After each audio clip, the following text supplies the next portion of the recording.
So now we're going to talk about some national issues, and we'll give you 30 seconds to explain your stand on each of the issues. So first, ayuda. Timer starts now. Within the law, do it procedurally, subject to accounting and auditing procedures. Post-audit, pre-audit. Basta accounted for yung public funds. That's taxpayers' money. And you think it should come from Congress? Congress, di ba? Self-regulation, self-discipline, transparency. Public funds yan. And pag pinapabigay ng mga congressmen, you think that's still appropriate? Or dapat taga-legislate lang sila nung budget? Yun nga eh. Legislation ang trabaho ng Congress, no? Both houses, by the way, no? It cannot possibly be attributed to, the generosity and the good heart of our legislators. Ayuda is to help. Oo, so it should be government agencies. It should also be based on data. Di ba? You go for the poorest, the farthest, and the smallest. It's like a railroad.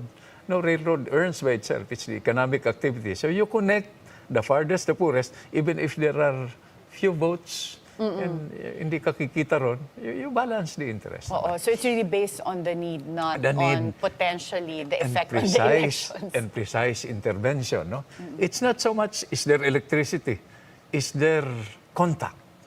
Is there connectivity? Para who has no electricity, whose bridge was washed out, who are isolated. Para the intervention is precise and fast. Next, impeachment of the Vice President. Timer starts now. Politics. So that's short. It's just all politics.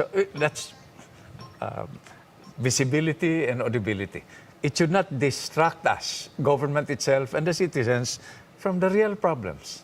So are you saying we should be focusing more on the issues of the country and not proceed with an impeachment? Because that results in personal conflict, which is not good for our next generation of citizens and leaders. They're watching. Is this what the national conversation is all about? Ito ba yung pinag-uusapan ng mga pinakamataas nating leader? Not a good example. And Congress Quadcom. Timer starts now. That's beyond my salary grade. 300 congressmen. That should be a judgment call. They know what they're doing. Okay, ICC probing the Duterte drug war. Timer starts now. Are we admitting that we cannot administer justice to... If we cannot administer justice to a president, are we expected to administer justice to ordinary citizens? So sovereignty is your position. Sovereignty, freedom. Yeah. Zero budget to PhilHealth. Timer starts now. Procedural, that's a judgment call of Congress, where the budget emanates. Let PhilHealth account for public funds. Now, if you declare, let me add as a side issue, if you declare savings, it means that you have fulfilled all your obligations. That's the caveat for declaring savings. Diba? So, again, procedural.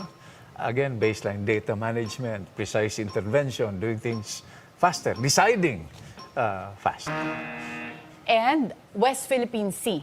Timer starts now. That's ours. If we cannot protect our fishermen who are fishing to feed their families, again, food, we call ourselves sovereign.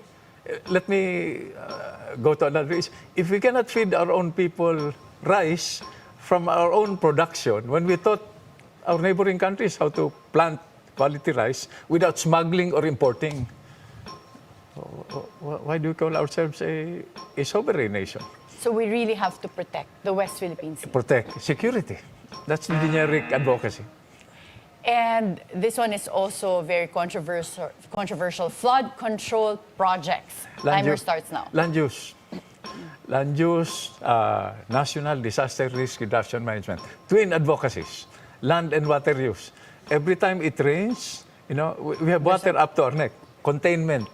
So land and water use, what areas do you want for residential, commercial, industrial, government, so that we know where to build roads, bridges, ports, railroads. Okay, so proper zoning as well. Proper zoning. Yes. We're relegated now to zoning ordinances. We need a national land use policy. Yes. Later, I want to discuss more about land use.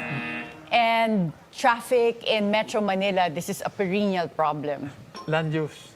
You have to decongest, move government out of the urban centers, By the way, I wanted to add, Karen, no? Every 30 years, our population doubles. So we should have a 30-year development plan because we will need more schools, no? More government offices, no? More public transport. Planning, again, land use. And I agree with decongesting because if we are multiplying, the land in Metro Manila is not multiplying. I heard from a marketing person that we are selling 1,000 cars a day in Metro Manila. Eh, wala kasing mass transport. What else can you do?